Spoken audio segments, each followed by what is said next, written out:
A minha mãe costuma contar que quando eu nasci, o meu pai, ele era aquele que costumava ficar comigo à noite. Olha só que diferente, não? Quando eu chorava, quando eu acordava nas madrugadas, muitas das vezes, ou geralmente, era ele quem ficava comigo, que levantava, que me colocava no colo e ficava altas horas andando pelos corredores da casa.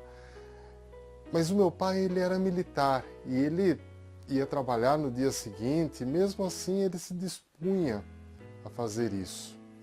Eu me lembro que eu fui crescendo e automaticamente eu sempre fui muito próximo do meu pai. Nós tínhamos uma ligação muito intensa, nós tínhamos uma ligação muito forte, tanto que assim, né, eu me lembro que eu esperava de tardezinha no portão da casa só para vê-lo chegar, para a gente poder brincar. Era o momento mais feliz do dia, onde nós podíamos brincar. No entanto, isso aconteceu até os meus 5, 6 anos de idade aproximadamente, porque foi a época que eu entrei na escola. E quando eu entrei na escola, algo mudou. Algo mudou muito drasticamente. Sabe por quê? Porque eu era o tipo do aluno, aliás, não era o tipo do aluno, eu era um péssimo aluno. Eu não gostava de estudar, eu não gostava de ir para a escola, eu não ia bem na escola. E o meu pai, como eu já disse, era militar. E como todo bom militar, o filho dele precisa ser exemplo, não? O filho dele precisa ser um dos melhores, o filho dele precisa dar certo. Eu me lembro que aquele pai que era um pai tão amoroso, tão afetivo, era um pai tão próximo, se transformou, virou um pai irreconhecível. E agora eu te pergunto, quais as consequências de uma criança de 6 anos ter uma mudança tão drástica assim na sua relação com o pai? Eu tive grandes dificuldades durante os anos do meu desenvolvimento. Quando eu tinha aproximadamente 13, 14 anos, que eu já estava na minha adolescência, eu queria sair, eu queria me divertir, conhecer amigos. No entanto, aquela rigidez, né, a rigidez do meu pai, a rigidez familiar não me deixava. Então, ele tinha uma grande dificuldade de me deixar colocar o pé na rua. E ali foi a primeira vez que eu confrontei o meu pai. Nós tivemos uma briga feia. Eu me lembro que naquele dia foi a primeira vez que eu senti um ódio muito grande dele, pelo menos que eu me lembro. Esse ódio durou anos. Aliás, essa briga durou anos. A partir daquele dia, a partir do momento em que eu me levantei contra ele, nós chegamos a ficar aproximadamente uns 5 ou 6 anos sem conversar. Ou melhor, sem conversar não. Os únicos diálogos, as únicas conversas que haviam, que na verdade não eram conversas, eram xingos, eram gritos, eram palavras agressivas, durante 6 anos assim.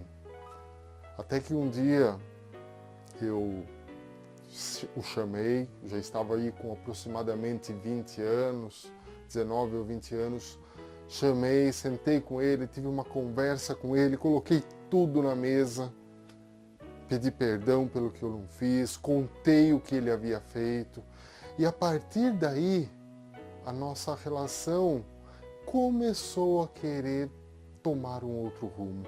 Não pense você que ela melhorou, afinal de contas, terá tantos anos longe foi difícil.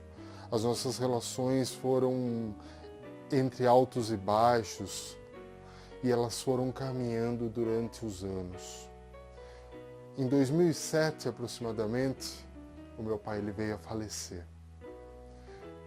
Quando ele veio a falecer, eu me lembro que eu tive o privilégio, eu posso dizer isso, eu tive o privilégio de passar a última noite com ele no hospital.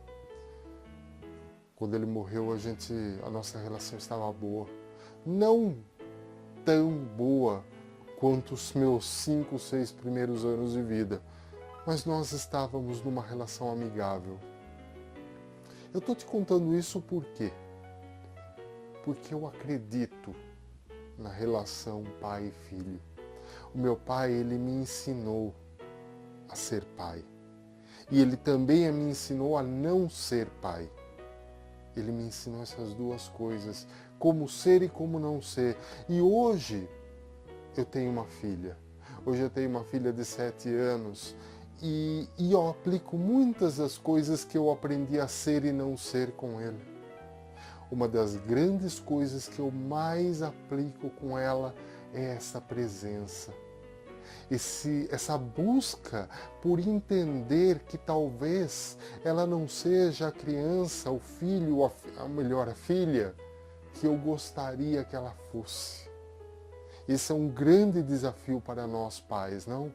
Eu não sei se esse é o teu desafio, mas eu conheço pais que também compartilham desse grande desafio, que é muitas vezes querer algo de bom para o seu filho, mas o seu filho não quer aquilo, ou o seu filho não é aquilo que ele esperava que ele fosse.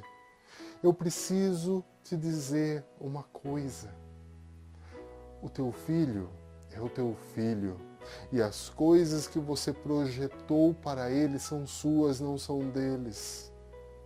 Você precisa amá-lo, você precisa estar próximo dele, é isso que ele pede, é isso que ele necessita, é isso que ele precisa. Durante muitos anos eu carreguei muitas das coisas que eu ouvi do meu pai, muitas humilhações, muitas coisas, muitas comparações com os filhos dos amigos. Carreguei durante anos. E durante anos eu lutei para resolvê-las, para saná-las. Eu gostaria que você atentasse para isso. Talvez você teve a mesma experiência que eu tive, mas você não precisa repetir essas experiências com o seu filho. Eu espero que você olhe para o teu filho. Ele é lindo, ela é linda. Ela talvez seja a maior coisa que você já fez. Eu costumo dizer isso. Eu olho para a minha vida e eu busco ser um empreendedor. Mas o meu maior empreendimento é a minha filha. O meu maior empreendimento é a minha filha. E esse empreendimento, ele continua a todo momento, e ele vai perdurar todos os momentos da minha vida. Então, pegue o teu maior empreendimento, seja você pai, seja você mãe, e cuide, faça crescer, faça se desenvolver e esteja próximo. Porque eu sei que assim como meu pai me amava do jeito dele, assim como eu amo a minha filha, você também ama os seus filhos.